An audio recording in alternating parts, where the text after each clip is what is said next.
Hello everyone, Spider Fanboy here to bring you a new What If. I've decided to jump into the world of Pokemon. Let's go on ahead and get started with what if Serena joined Ash on his journey. So essentially, we're going to be starting where it all started between the two of them on that summer camp. Just the summer before their 10th birthdays. And here, by the way, we're going to be having characters actually age. Time is actually going to be passing here. We're not going to have everything where Ash is still 10. But yeah, they both hit their 10th birthdays, and essentially, during the summer camp, they actually become proper friends. Serena manages to work up the courage to actually begin talking to Ash, and we'll say that the incident actually happens near the beginning of the camp, so that they're able to become pretty good friends. We know how Ash is. He's able to make friends pretty quickly, and with Serena, he's able to get along with her pretty well. Um, he steps up whenever people like Gary try to tease her, and whenever Gary actually tries to turn the teasing on him, Serena, surprisingly enough, shows some backbone and steps up in defense of Ash. They bond over their somewhat shared love of Pokemon. Serena states that she's more fond of aesthetically pleasing Pokemon, cuter Pokemon, and she's taking some level of interest in things like Pokemon contests and Pokemon performances that she's seen not only in Kalos, the Pokemon contests, but she's heard of various Pokemon performances here in Kanto. And she didn't really want to come to the summer camp too much, but she is glad that she's here now that she's made friends with Ash. And Ash shares the sentiment, where he states that he's glad he's met her too, and that he's always been more into Pokemon battles. That's why he wants to become the world's greatest Pokemon master, and that he wants to prove his strength by becoming the strongest Pokemon trainer around. Which, kind of gets to Serena. She's like, I believe you can do it, Ash. And Ash grins at this and says that he believes that Serena can do what she wants too. Even if he doesn't really get it, he doesn't know why. But he believes that she can do whatever she sets her mind to. She got real stern with Gary before, so she clearly has a backbone in her. And that somewhat puts a damper on Serena's mood, but she takes the compliment. Eventually, they do have to part ways, but they manage to share contact information with one another. And leading up to their 10th birthdays, they begin talking to each other, and Ash claims how he's going to be going on his Pokemon journey. And he's talking about how he'll be sure to give Serena updates whenever he can. He encourages her to go on a journey of her own, and she says that if she were to ever go on a journey, she'd most likely want to do it with a friend. Which Ash says, that's a great idea. Why don't you go on a journey with some friends of yours in Kalos? And she's like, I don't really have all that many friends here. You're really the only friend I've had. Which gets Ash to kind of quiet down from his normal boisterous mood, and he admits that she's really the only friend he has now too. He's not really sure if he can call Gary a friend anymore. He's a bit of a jerk recently, and he wishes that Serena could join him on his journey. And unknowingly, their mothers are listening in, and they end up calling each other and talking with one another in private whenever their children are at school, and they come to an agreement. They'll journey together so long as they're okay with it.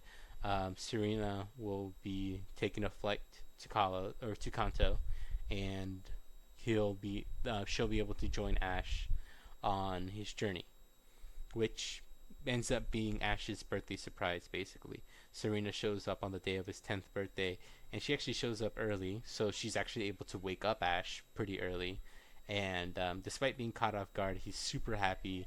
She herself was super surprised when her mom handed her the ticket just a day before.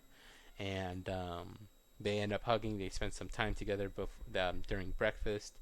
They're kind of like getting hyped up. Serena herself is nervous, anxious, but she is determined and ready and willing to get this journey started with her best friend and her unadmitted crush at this time. They end up heading down to Oak's lab a little earlier. They actually meet Gary at the same time. They end up walking inside, and two other trainers are there. Just nameless trainers who don't really matter all too much. One of them walks away with Uh, one of them walks away with a Charmander waddling beside him. He briefly waves to everyone, gives Serena a bit of a confused look as he's never seen her before, but walks off nonetheless. Whereas another trainer, a young girl, walks away with Bulbasaur with one of its vines wrapped around her hand, kind of like they're holding hands, basically. And they also give she also gives a wave with Bulbasaur actually waving its second vine towards everyone as they walk on out and go on their own journey.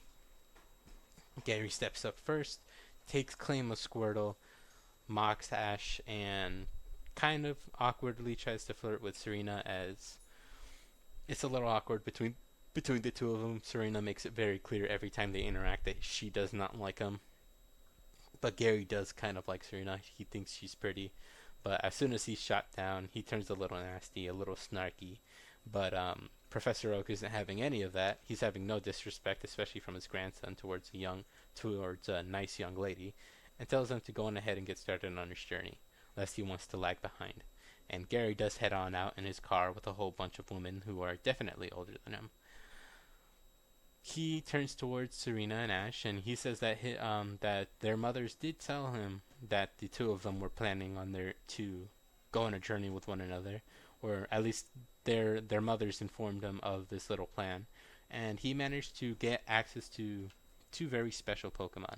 They're not standard starters, but he believes that they'll be able to make things work between them.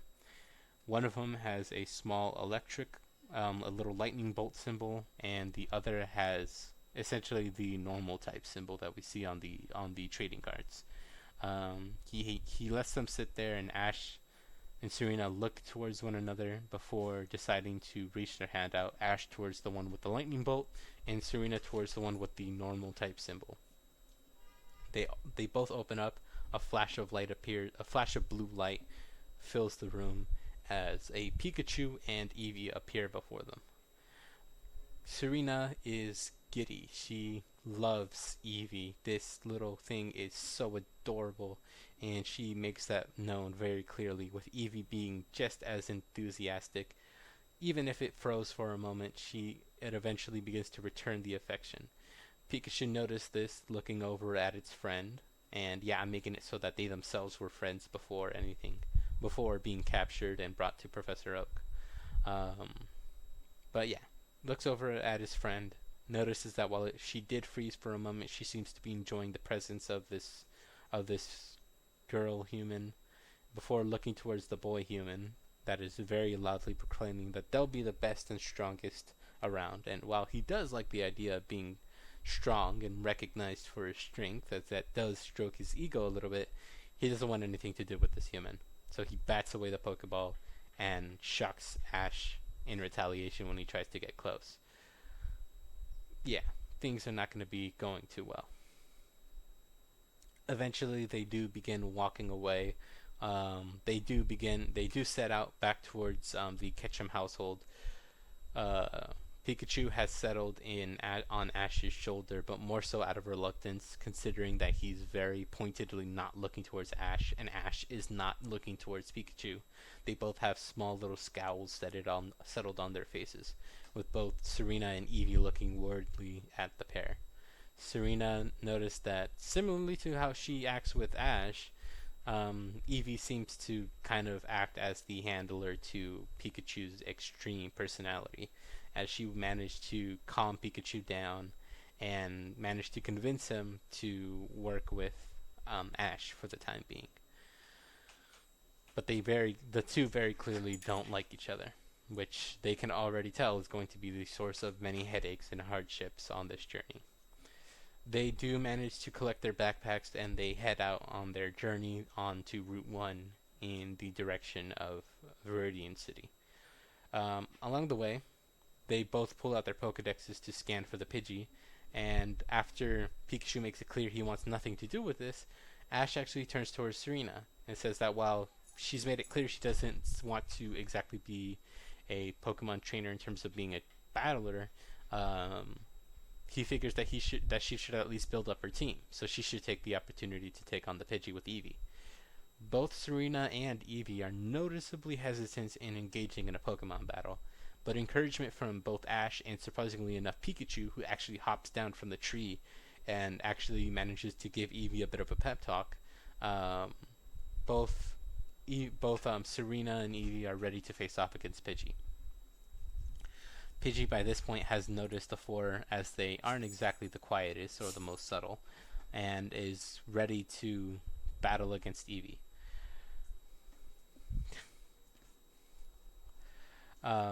Serena opens the battle by commanding Eevee to start out with a basic tackle attack, to get in close and try to make first contact. Pidgey manages to dodge out of the way and makes use of sand attack to try to create a bit of a smoke screen, and makes an attempt to flee, only for Eevee to burst right out of the sand attack. And while there is some sand in its eyes, it manages to land a second tackle, actually managing to pin the Pidgey for a moment, only for Pidgey to retaliate with a point-blank whirlwind that sends Eevee flying back. Serena panics, not knowing what to do, and while she is frozen and Eevee is left on the ground trying to get the sand out of its eyes, Pidgey manages to flee. Both Ash and Pikachu are trying to console Serena and Eevee, saying that it wasn't their fault. This was their first match. Try not to get too down about it, but they are. This was like a basic Pidgey that they should have been able to take on, but they're super upset with themselves. Eventually, they manage to cheer Serena and Eevee up enough so that they can continue walking down Route 1. And Ash and Pikachu are actually kind of working together. They're looking towards Serena and Eevee with worried looks. Their positions are now kind of switched, and they decide with just one singular glance at each other alone that they need to try something to cheer them up. They notice a Spearow in the distance, and they decide might as well show them how it's done. Maybe try to encourage them through a Pokemon battle demonstration of their own. So Ash actually asks that they can stop for a moment. He wants to try to capture the Spearow, and with a quick attack from Pikachu, they begin the battle. Pikachu is able to quickly put Spearow on its back Spearow into a corner, as luckily, thanks to Serena, Ash knew to check Spearow with the Pokedex, as well as checking Pikachu to know what moves he learned. And after landing the opening quick attack, he tells Pikachu to then hit it with a Thunder Shock before it could try anything. It does attempt to get off a gust of its own, and I said whirlwind earlier. I meant gust, so sorry about that. But it does try to the Spearow does try to get off a gust attack, but Pikachu is able to plow through. Is able to just immediately hit it with a Thunder Shock before it could actually begin building up the strength to flap its wings. He then commands Pikachu to once again follow it up with another quick attack, and to keep comboing quick attack and Thunder Shock in order to keep him exhausted, make sure he doesn't try to get up to anything. Basically bum rush him with constantly hitting him with a quick attack and then a Thunder Shock, and then a quick attack and then a Thunder Shock.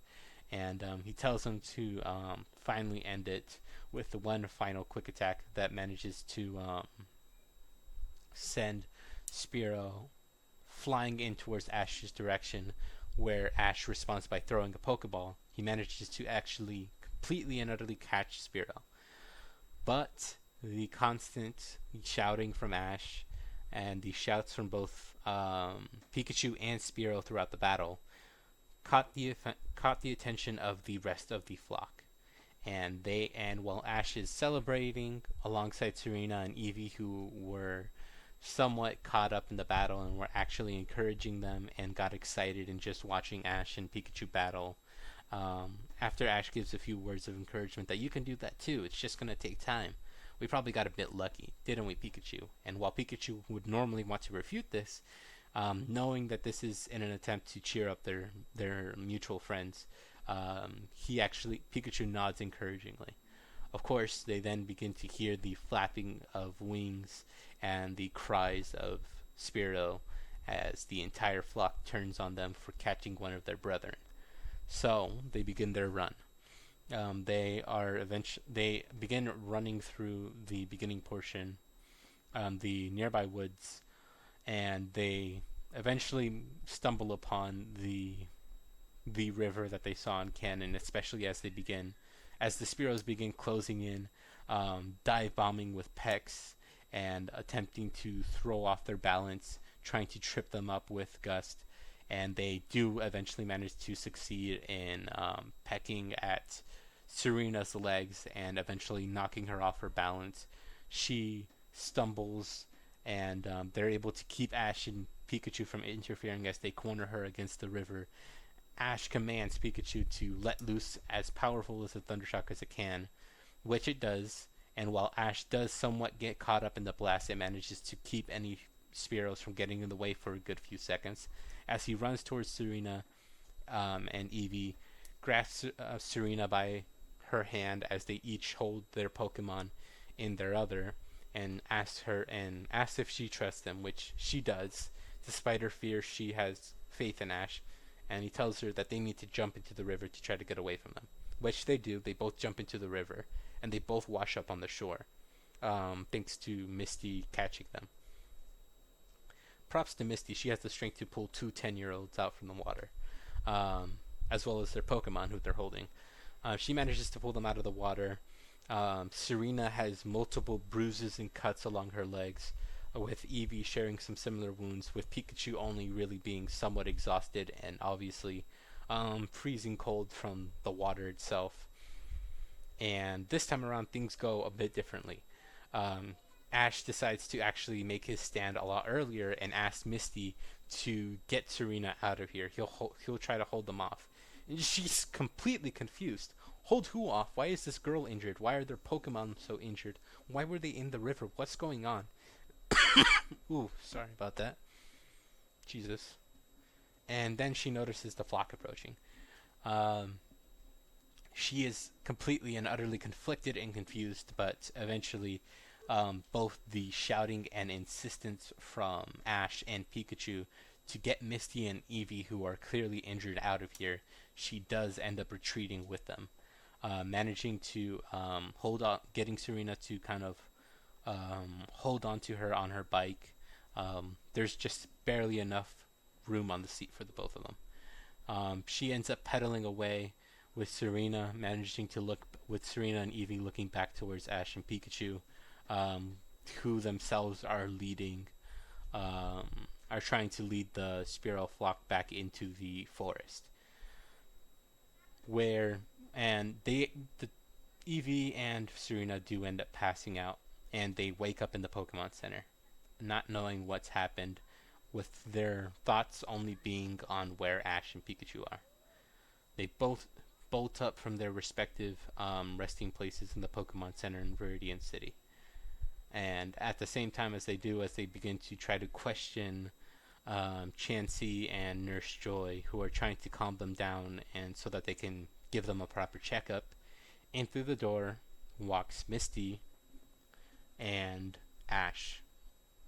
Misty is carrying Ash over her shoulder, who himself is carrying Pikachu in his remaining arm, cradling him close to his body, which gets Nurse Joy's immediate attention as she shifts from the recovered patients to the new patients.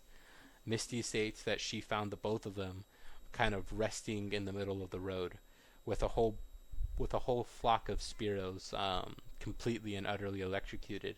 She doesn't know what happened, only that she saw a bright flash of light when she was returning for them, and managed to find them with a rainbow hanging over their heads. A real miracle, apparently. Seriously, what kind of stuff were they getting into? How did they get a whole Spearow flock on them? But Serena only has eyes for Ash, who is just barely able to crack open his eyes and smile at Serena, with Pikachu doing the same in Eevee's direction. And they eventually pass right back out, collapsing so that they can rest, with Nurse Joy commentating that they're actually a lot less injured than she would have expected. It really does seem to only be exhaustion. Maybe they got some bumps and bruises, but it seems like they're in much better shape than Serena and Eevee. Luckily, she's already managed to treat them, as the two girls have already been healed up by a heal pulse from from Chansey, if that's even something she can learn. Whatever. Chansey managed to help heal them. They're all rest. They're just going to need some physical rest, and they'll be right as rain by the morning. It's actually Serena who ends up making the night call towards to Delia, who is on the line with. I straight up forgot her name. What is Serena's mom's name? Serena, mom, Pokemon. Serena's mom is named Grace. Okay, yeah, she's named Grace in English. So yeah, Delia and Grace are on the shared line. They see some bandage, like a bandage on her cheek from one of the Spearow getting a little too close to her face, and a slightly ruffled Eevee resting in her lap as she's trying to brush through, waiting for the call to go through, which it does. And they all perk up at each other, with the mothers asking, "What exactly happened? Where's Ash?" Serena manages to explain that they got caught up with a flock of Spearow, but thanks to Ash and Pikachu managing to take them on, they were able to get healed up. Right now, the two boys are just resting, which get them to calm down. With Grace being a little bit more concerned because really her daughter is now in a completely different region, and the first day of her journey, she's already injured. Man, these kids are gonna give her and Delia gray hair. She already knows it. But eventually, the call does Ash does actually end up walking in near the end of the conversation before they actually shift gears to talking with Professor Oak. And in the meanwhile, we do have Misty relaxing with her bike intact. So, yeah, that's a good thing. She has her bike. And more importantly, we have Team Rocket approaching. So I actually think I'm gonna make this a little bit of a shorter series of videos, with them only being 20 to 30 minutes long. So I think I'm gonna go on ahead and end things here with Team Rocket approaching the Viridian City Gym. We do have better team. Ash actually turned in his Spearow to be healed when he came in as well. So both Spearow is currently recovering, as he was a lot more injured than Ash or Pikachu. Eevee is in solid shape, if a little exhausted and a little tender, with Serena being much the same. Misty has a slightly better impression, especially on our main characters, especially considering Ash was willing to take on what could have been a final stand to protect his friends. And she shares her sympathies with Serena, with being such a young girl and being put in such danger so early on into her journey. So she's cool with them. No real conflict there. And we're about to get into the battle against Team Rocket, so I'll go on ahead and leave things there. Let me know what you did or didn't like, what you think I could do better, any recommendation for Pokemon captures, how you think I should fill out their team. I do have some ideas for different captures. So Ash's team is going to be looking a little different. With Serena's team, I think I'm going to be taking a bit of an interesting approach, although probably somewhat predictable. But either way, we'll see how things go in the future. Let me know what you like, what you didn't. Like, comment, subscribe. And also let me know if you have any other ideas for different what ifs that you think I should take on. With that being said, I will see all of you in the next video. Bye bye.